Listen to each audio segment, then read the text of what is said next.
The second day of the Grace Jennings murder trial opened with emotional testimony from the person who knew one of the defendants better than almost anyone else. Kiara McCulley's mother took the witness stand and described a daughter she said had become isolated, dependent, and deeply influenced by Isaac Apodaca. Her testimony gave jurors a window into the months leading up to Grace Jennings' death. Today, we break down exactly what happened in court on day 2. Welcome back to MF True Crime. If you missed day 1, prosecutors outlined their theory that Isaac Apodaca encouraged and manipulated Kiara McCulley into killing 21-year-old Grace Jennings. Isaac has pleaded not guilty, and the defense disputes the prosecution's allegations. Day 2 shifted the jury's attention away from the crime scene itself and toward the relationships between the people involved. The prosecution's first witness was Lani McCulley, Kiara's mother. Witness 1. Lani McCulley. Lani McCulley testified that by the time of Grace Jennings' death, her daughter had become almost entirely dependent on Isaac Apodaca. According to Lani, Kiara had completed only the 9th grade and began, but did not finish, the 10th grade. She had held only one job, which lasted about a month. Isaac paid for Kiara's phone, while Lani covered her remaining expenses. These statements were presented by the prosecution to provide background on Kiara's circumstances and support its broader theory that Isaac exercised significant influence over her. These details are witness testimony, not findings of fact by the court. Allegations of control. Lani also testified that she eventually learned Isaac was prostituting Kiara after a man came to the property and Kiara explained who he was. During trial, the defense requested a sidebar after this testimony, and the jury was instructed to disregard a separate comment related to that allegation. As with all witness testimony, these statements are allegations presented in court and are not, by themselves, proof of criminal conduct unrelated to the charges being tried. The April 2022 incident.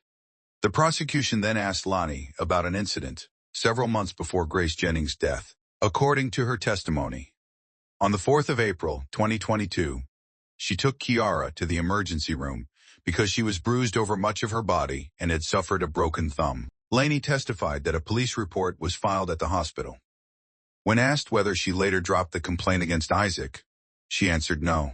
However, she said that when investigators attempted to follow up, Kiara did not respond because Isaac was present. The prosecution appeared to use this testimony to support its theory that Isaac exercised control over Kiara.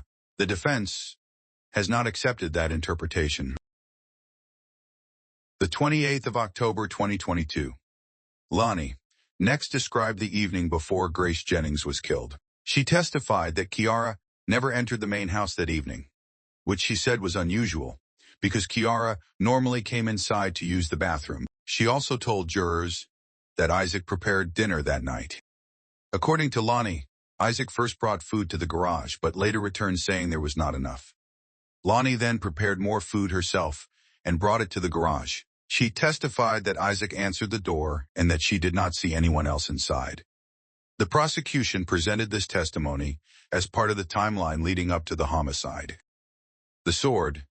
One of the most closely watched portions of the testimony involved the sword investigators believe was used to kill Grace Jennings. Lani testified that a package arrived on the 2nd of October 7 before the homicide. According to her testimony, Kiara opened the package.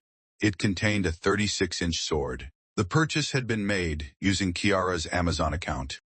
She did not know who paid for it. She also explained that several members of the household, including herself, handled the sword after it arrived. She told jurors she had previous experience handling swords through participation in a medieval reenactment group. This testimony may become important later in the trial as attorneys discuss forensic evidence collected from the weapon. After the homicide, Lani then described what she observed after the killing. She testified that Kiara took a shower, lasting approximately 30 minutes. She also noticed Kiara carrying washcloths, which struck her as unusual. Later, Kiara ran back from the garage toward the house.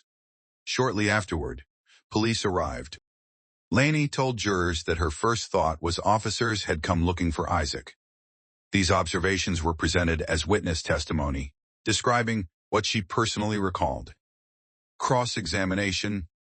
Defense attorney Jane Eyre challenged Lani's credibility. Throughout cross-examination, he repeatedly suggested she did not fully understand her daughter's relationship with Isaac or her feelings toward Grace Jennings. Each time Lani strongly rejected that suggestion. At one point she responded, "I know my daughter very well.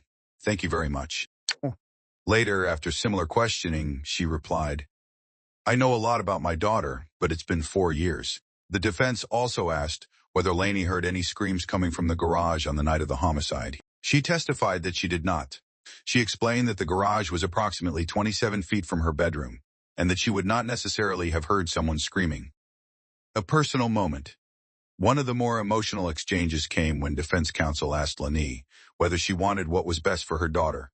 She answered, "I want what's best for me right now." She also testified that when she once attempted to remove Isaac from the property, Kiara threatened to leave with him rather than allow him to leave alone. The prosecution later used redirect examination to clarify that the modeling activities discussed during cross-examination referred to Isaac's hobby, and Lani testified she did not know how he financed it. Detective Brandon Dietz. Before the lunch recess, Detective Brandon Dietz briefly testified. Jurors viewed silent body camera footage showing Isaac Apodaca and Kiara McCulley being processed at the police station following the homicide. During cross-examination, the defense directed Detective Dietz to photographs of Isaac and asked him about marks visible on Isaac's body. The detective acknowledged he could not determine whether one mark was a scratch or a stretch mark. An unexpected development. Before lunch, court proceedings briefly shifted away from testimony. One juror informed the judge that he believed he recognized Lani McCulley from a club at New Mexico Tech several years earlier, and even commented that he recognized her attitude. Naki. The judge instructed the juror not to discuss the matter with fellow jurors while the issue was considered. No conclusions were announced in open court at that time. Afternoon session. The prosecution's next witness was Officer Maria Tena of the Santa Fe Police Department. Unlike the morning testimony, Officer Tena focused primarily on the handling of physical evidence. She explained how evidence was collected, documented, and preserved through the chain of custody. Jurors were shown numerous photographs taken at the crime scene.